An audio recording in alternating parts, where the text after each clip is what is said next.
कि बच्ची घर पहुंची कि नहीं पहुंची, क्या बच्ची की स्थिति है।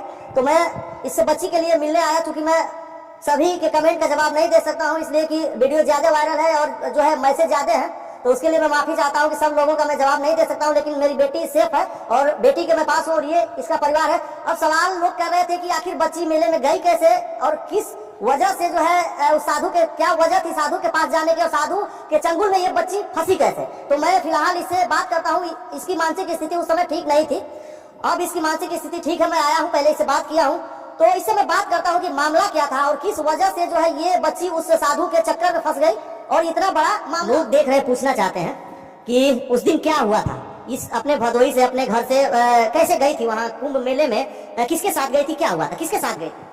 मैं अपने चाचा के साथ गई थी दवा लेने। फिर वहाँ से मैंने कहा कि चाचा चलो थोड़ा मेला भी घूम ले, तो कहा चलो ठीक है, तो फिर चले गए। फिर वहाँ गए तो हम लोग नहा धो लिए, फिर उसके बाद फिर निकल गए। फिर मेरे चाचा आगे हो गए, मैं पीछे हो गई। तो उसके बाद क्या हुआ, उस बाबा के पास में कैसे गई?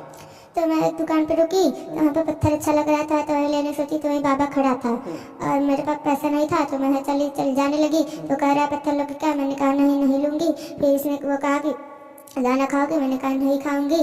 फिर दाने पता नहीं क्या किया, और फिर उसके बाद मैं जहाँ जा रही थी मेरे पीछे आने लगा। फिर मेरे को पकड़ के ले गया, टीने वाले जैसे घेरा था उसी में मेरे को ले गया, पहले रूम में ले गया। फिर बंदूक दिखाया, कह रहा अगर किसी से कुछ बोलेगी तो तुमको बंदूक से मार देंगे, मर जाओगी।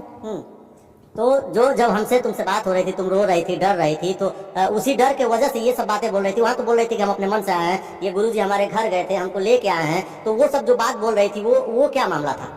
उन्होंने मेरे को डरवाया था, कह रहा था कि जितना मैं कह रहा हूँ उतना ही बोलना, उसके आगे मत बोलना। तो तुम कुछ नहीं कह रहे थे कि हमको क्यों आप लाए हैं और हम ऐसा क्यों बोलेंगे? उसे कुछ जवाब सवाल नहीं की थी उस दिन? नहीं। हाँ, डर गई थी। हाँ। तो जो है डरने के बाद मतलब 1 घंटे में, कितने घंटे में, जैसे छूटने के कितने देर बाद वो तुमको पकड़ लिया?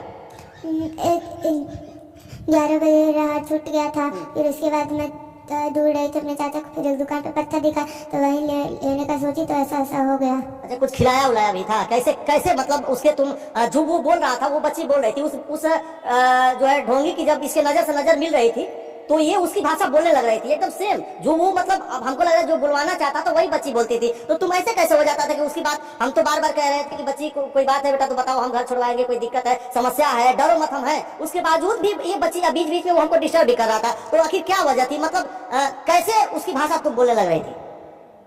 वो डरवा दिया था मेरे को बहुत डर लग रहा था, इसीलिए। मतलब जो भी तुम्हारा बयान था, जो भी बयान बदलना था, कहना था, तो उसके हिसाब से डर के वजह से बात कर रही थी? हाँ। अच्छा, अभी कोई दिक्कत, कोई समस्या नहीं। अभी ठीक हो? हाँ। अब कोई बात नहीं। क्या कहना चाहोगी लोगों को जो देख रहे हैं? बड़ा इंतजार हमने कराया आप लोगों को, और चूंकि कई समस्याएं हैं, धमकियां भी हमको मिल रही हैं, लेकिन मैं आप लोगों की वजह से इस बच्ची के घर आया हूँ। बच्ची से कोई भी चिंता करने की बात नहीं है, बच्ची अपने घर है और मानसिक स्थिति इस समय ठीक है। इस समय कोई दिक्कत तुमको नहीं। कुछ कहोगी? लोग जो लोग देख रहे हैं, क्या कहना चाहोगी? लोग देख रहे हैं, तुमको सुनना चाहते हैं, क्या कहोगी? लोग देख रहे हैं उनको बोल दो, कहाँ हो अभी, बताओ लोगों से कि हम कहाँ हैं, ठीक है नहीं है, कुछ बोलो। मैं अपने घर पे बहुत ठीक हूँ, बहुत खुश हूँ। आप लोगों के लिए बहुत बहुत